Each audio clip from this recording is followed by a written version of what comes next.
Last week, we explored how I regulated my nervous system in real time when things went sideways during a workshop. Today, we're diving into something even more powerful, co-regulation, and how this missing piece might be exactly what you need to finally find freedom with food. Welcome to Binge Eating Breakthrough, the podcast to help you stop feeling out of control around food and build trust with your body. If you've tried everything but still feel stuck, you're not alone. I've been there too.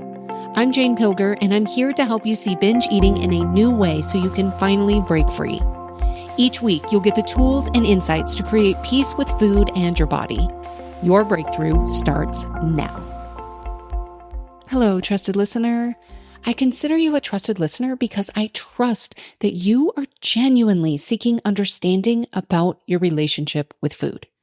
And I trust that you're open to discovering new perspectives that could transform your healing journey.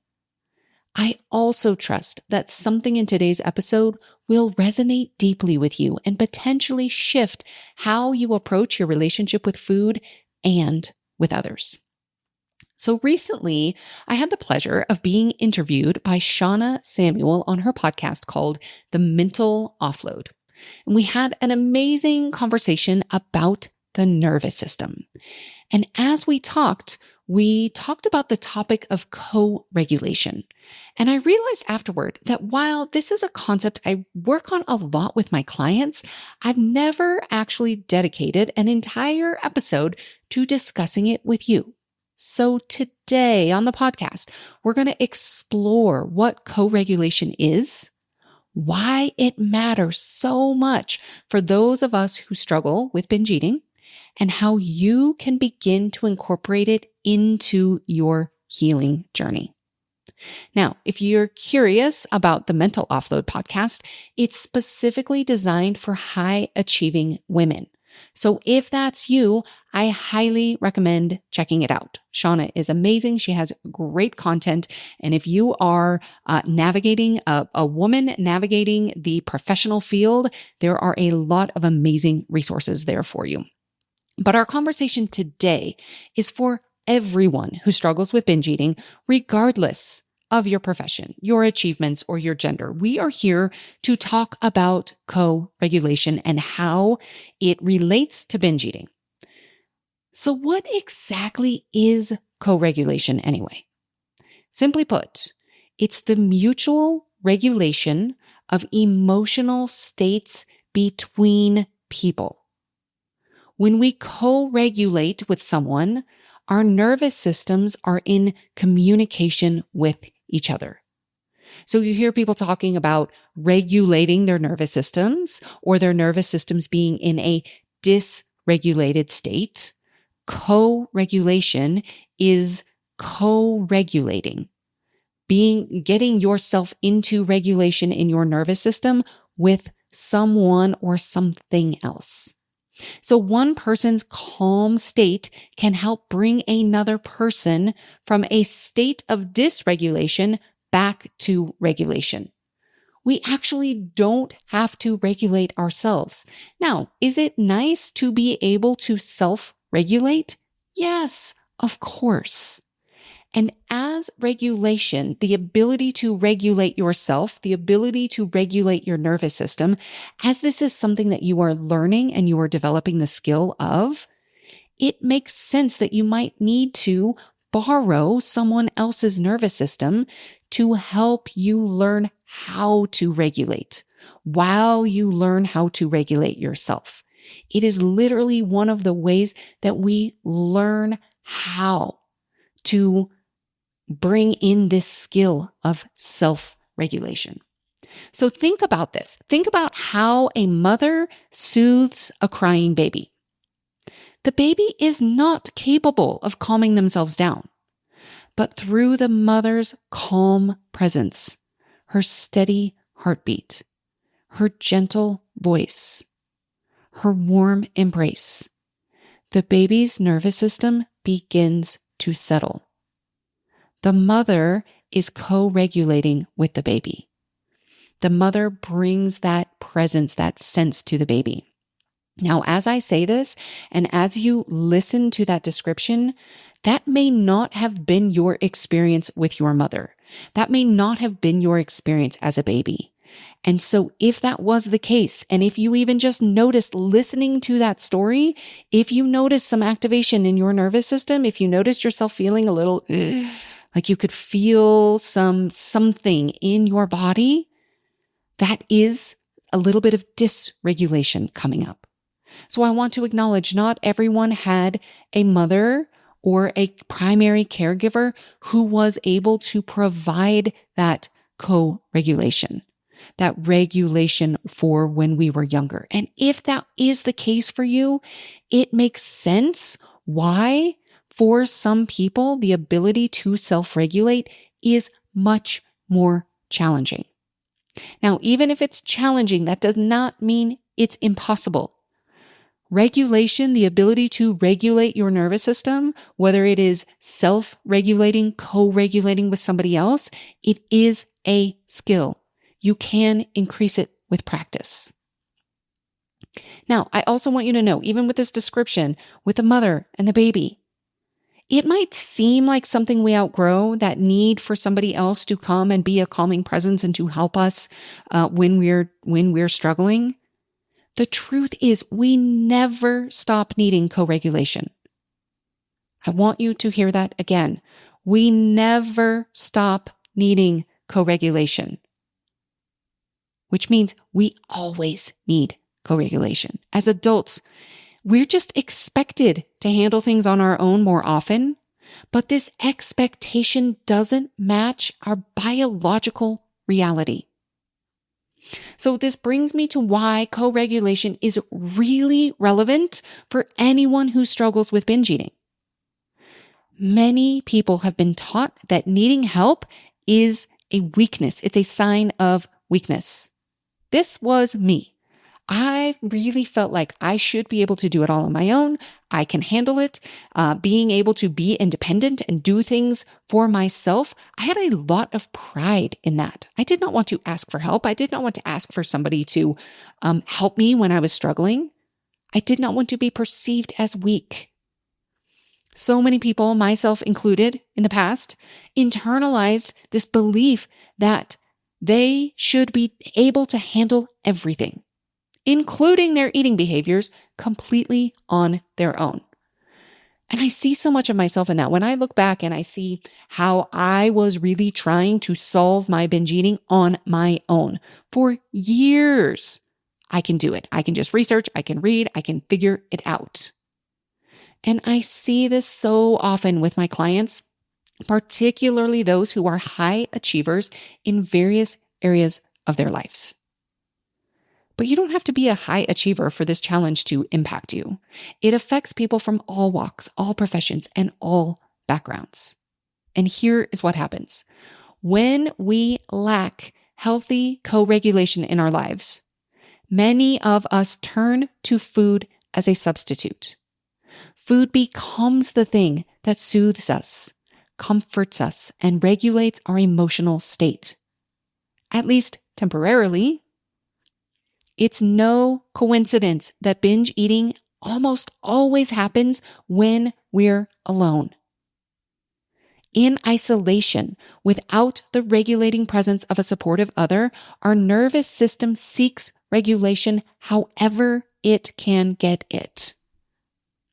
And the other thing that happens is that the shame that surrounds binge eating creates a vicious cycle of isolation. The more ashamed we feel, the less likely we are to reach out for connection, which further increases our reliance on food for comfort, which deepens our shame, and round it goes. So there we are on the cycle. We're ashamed. I don't want to reach out. I don't want anybody to see me this way. But I need regulation. I need comfort. So then we go back to the food and we stay in that cycle. There's often a sense of I should know better, or I should be able to figure this out on my own. And this perfectionism makes it even harder to be vulnerable and to seek the co-regulation that you need. All right, let's talk a little bit about the science behind co-regulation, because understanding this can help remove some of the shame around needing other people. Our nervous systems developed in connection with others. Humans are biologically wired for co-regulation. This isn't some nice to have addition to your healing toolkit. It's fundamental to how we function as humans. So Dr. Stephen Porges' polyvagal theory explains that our nervous systems are constantly evaluating safety through something called neuroception. It is the internal perception of our body. It happens below our conscious awareness. This is literally when our brain, the amygdala, that survival part of our brain, is constantly scanning, seeing, am I safe? And when we perceive safety in connection with another person, what happens is our vagal tone, you may have heard of your vagus nerve, topic for another time, but it improves. And this helps regulate not just our emotions, but also our eating behaviors. So our brains have these specialized cells. They are called mirror neurons. They allow us to attune to others' emotional states. Makes sense, right? A mirror neuron. It's like looking in the mirror. These neurons activate both when we perform an action and when we observe someone else performing that action. This includes emotional states. So this is why you might find yourself feeling anxious around an anxious person or calm around a calm person. So you might like to think of this as kind of like a form of neural Wi-Fi. Our nervous systems are constantly communicating with others around us. And interestingly, studies have shown social isolation activates the same regions in our brain as physical pain. When we say that loneliness hurts, that's not just a metaphor. Our brains process social isolation as a genuine threat to our survival. Now, it's important to understand that co-regulation works in both directions. When you're around someone else who is activated and distressed, one of two things typically happens. Either you co-regulate them and they calm down if you start in a regulated state, or they influence your state and you end up more activated yourself. Think about the last time you were around somebody else who was activated and distressed. Just bring yourself back to that scenario and think back to, what happened there? Did my nervous system get activated along with theirs? Or were they around me long enough in a calmer nervous system that they actually calmed down? Which one happened? When the scenario happens where your nervous system gets activated as you're around somebody else who is in an activated and distressed state, that is actually co-dysregulation. So instead of helping each other regulate, you amplify each other's distress. We have all been in this situation. This often happens in families or in close relationships where multiple people are struggling with their own regulation. So for example, imagine that you're feeling anxious about an upcoming event and you talk to a friend who immediately begins catastrophizing and sharing their own anxieties. Instead of feeling better, you leave that conversation feeling even more stressed. That's co-dysregulation. But on the flip side, if you talk to someone who listens calmly, who acknowledges your concerns without amplifying them, and helps you see the situation more clearly, you'll likely leave feeling more settled. That's effective co-regulation. Now, a couple of quick points here for you. Number one, if you are around somebody who is dysregulated and you want to have a conversation with them, I just want you to understand my viewpoint. I just want you to think through this in a logical, rational way. I want you to remember when somebody is activated, they do not have access to their logical brain. It is not likely you are going to have a nice, rational conversation. So expecting somebody who is activated to be able to kind of be in a calm, rational place is not a recipe for success. So what you want to do is give them space. Give them space for their nervous system, for them to get into a regulated state. When they are regulated enough, they don't have to be perfect, but when they are regulated enough, they have a little bit more of that thinking brain on board, then you can come back to the conversation. But forcing somebody to try to see your perspective, see your point of view, listen to you, respond rationally when they are activated is always going to be a recipe for disaster. So you might give them some space. Even if you aren't the one who is going to help them regulate, trying to get their thinking brain on board before they've actually kind of regulated themselves or found their own regulation through other means is not likely going to happen. Now, here's another important point. Not everyone you try to talk to or try to co-regulate with will bring you regulation. This isn't just a bring in another person and you will automatically be co-regulated. We have all experienced that. Somebody comes in, they are trying to help you feel better. They are trying to say something to help regulate you, to help bring you some calm or some comfort. And whatever they say, you're like, that is not helpful. So it might take some trial and error to find the right person to co-regulate with. But you will know who feels safe. Your body, that neuroception that we talked about earlier, that neuroception and your body will tell you when somebody is safe, when you have that experience. When you're with someone who feels safe, you will notice your breathing slowing down.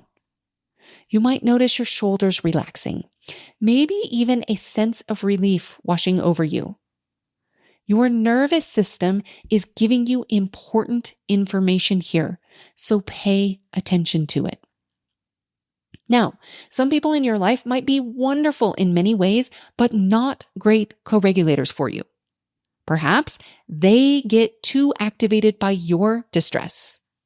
Maybe they jump too quickly into problem-solving mode when what you really need is presence and understanding. Be patient with yourself as you explore who in your life helps your nervous system feel safe. And remember, this isn't about judging the people who don't.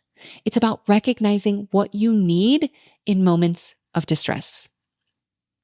My husband and I still have moments where we talk about this, where one of us might be struggling with something and the other one might kind of go a little bit quickly into that problem-solving mode. We have done this enough times now where we can just tell the other person, I feel like you're trying to solve this, where right now I just need you to listen. I just need you to be here. I'm not ready to solve anything. But we've done this long enough, we can have that conversation with each other now. We can feel the difference, and only the person on the receiving end can feel. Is this helping me? Is this co-regulating me? Or is what I'm hearing actually bringing in a little bit more activation? This is a matter of practice, tuning in, seeing what's helpful and what's not. Now, you might be asking, what if connecting with another person doesn't feel safe right now? Maybe past relationships have been hurtful, or the people in your current life are not able to provide that regulatory support. There are still ways to experience co-regulation. This doesn't have to be only with another human being. Nature can be a powerful co-regulator. The rhythmic sounds of waves, the gentle movement of trees in the wind. Even the predictable cycle of sunrise and sunset can help regulate our nervous systems. Getting out into the sunshine, if you're in a period of time, in a period of the year where sunshine is available. Animals, especially pets, offer non-judgmental regulatory support. There's a reason therapy dogs are so effective. Their calm, accepting presence helps our nervous system settle. Even soft objects like stuffed animals or weighted blankets can mimic aspects of co-regulation through deep pressure and sensory comfort. And yes, even listening to podcasts like this one can create a sense of co-regulation. When you hear a calm, supportive voice speaking directly to your experience, it can help your nervous system feel less alone and more regulated. This isn't a replacement for in-person connection, but it can be a helpful bridge when that's not available. Now, that said, there is something uniquely powerful about being in the presence of someone who you trust deeply. When you're with a safe person, someone who can listen without judgment, who can hold space for your experience without trying to fix or change you, profound healing becomes possible. I've seen this countless times in my work. So many clients have told me, "You are the first person I have ever talked to about this." Just being seen, supported, and understood can be healing in itself. When we feel safe with another person, our defenses naturally lower. We don't have to expend so much energy hiding or pretending or keeping it all together. And in that space of safety, we become open to looking at our behaviors in a new way, a way that leads to genuine healing rather than temporary fixes. So I want to share a personal story about the power of co-regulation. For years, I struggled with binge eating in silence. I was so ashamed of my behavior that I couldn't bring myself to tell anyone, not even my husband. I suffered alone after each binge, consumed by shame and self-judgment.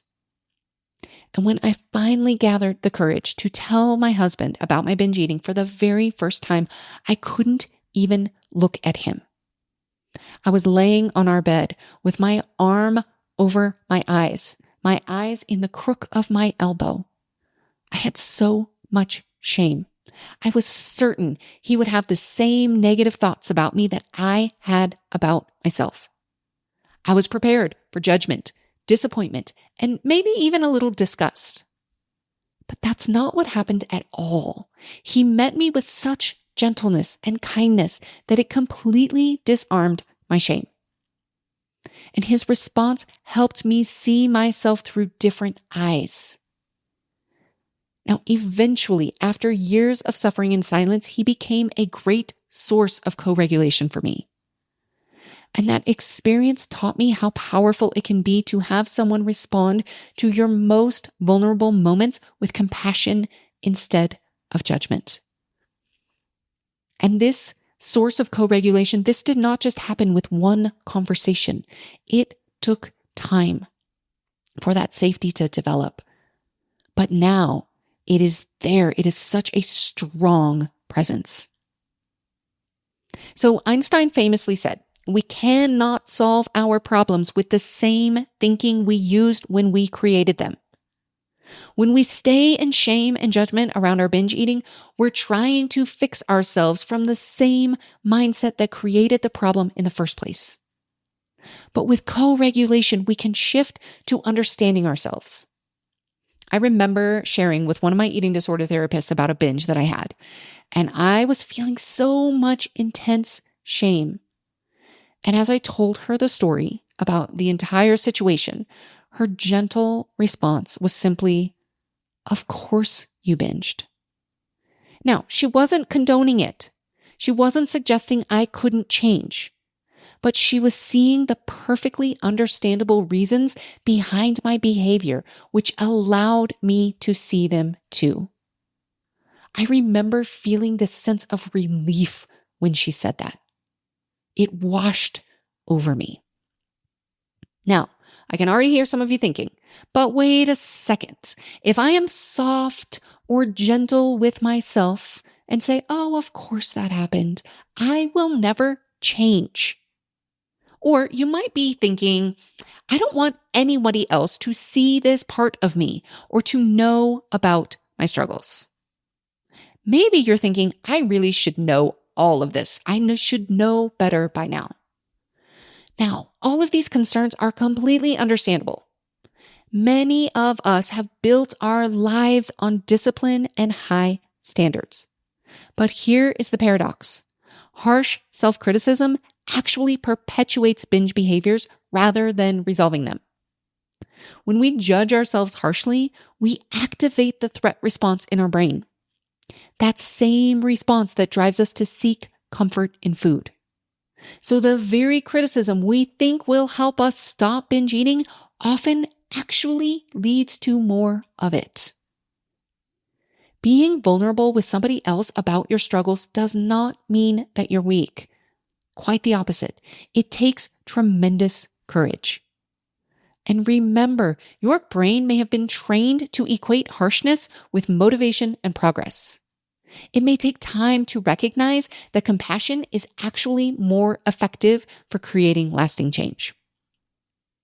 All right, so how can you begin incorporating healthy co-regulation into your life? Here are some concrete strategies. First, consider some scheduled check-ins, whether this be with a trusted friend or even a professional. This is something that I do with my private clients. We have our calls, and in between calls, I love to check in. These brief check-ins provide just enough co-regulation to help navigate challenging moments without spiraling into binge behaviors or extended periods of time of feeling out of control. You can also try body-based practices done with other people. So this could be like a yoga class or even going on a walk with a friend. Moving your body alongside others combines the regulatory benefits of movement and connection. You can use technology intentionally for connection. So this might be a video call where you can see facial expressions and hear voice tones. This is much more regulating than just simply a text. Lastly, look for micro moments of connection throughout your day. Genuine eye contact with the barista, a real conversation with a colleague rather than small talk, smiling at someone at the grocery store. These brief connections still influence our nervous system in positive ways. All right, I want to distinguish one more thing before we wrap up. It's important to distinguish healthy co-regulation from codependency. In healthy co-regulation, both people maintain their autonomy while supporting each other's emotional regulation. But in codependency, boundaries blur. One person takes excessive responsibility for the other's emotional state. Healthy co-regulation enhances your capacity for eventual self-regulation, while codependency creates unhealthy dependence. In co-regulation, both parties contribute to the relationship. But in codependency, you've got an uneven power dynamic. So if you notice yourself feeling responsible for everybody else's emotions, losing your own sense of self in relationships, or being unable to tolerate others' discomfort, you might be slipping from co-regulation into codependency. All right, I want to offer you a simple practice that you can try this week. This is called the regulation reset. So before you go into a situation that might be triggering for your eating behaviors, maybe it's a stressful meeting, maybe it is going out to eat at a restaurant, or even just the end of a long day. If you know that on your way home from work or after everybody goes to bed is kind of your challenging time, I want you to take 60 seconds to connect with a supportive presence, to intentionally create some co-regulation. So what would this look like? This could be a quick call to a friend. It could be looking at a photo of someone who makes you feel safe. It could be repeating words of encouragement or your favorite phrase from a favorite person in your life. Something that makes you feel both supported and connected. Maybe it's, "You've got this. I believe in you." Or even, "This too shall pass." Notice how this brief moment of connection impacts your ability to navigate the situation and how it impacts whether or not you need to turn to food in that moment, or if it changes it at all. Because even tiny doses of co-regulation can make a significant difference. All right, as we wrap up, I want to remind you, seeking co-regulation is not a sign of weakness. It's actually a sign of wisdom.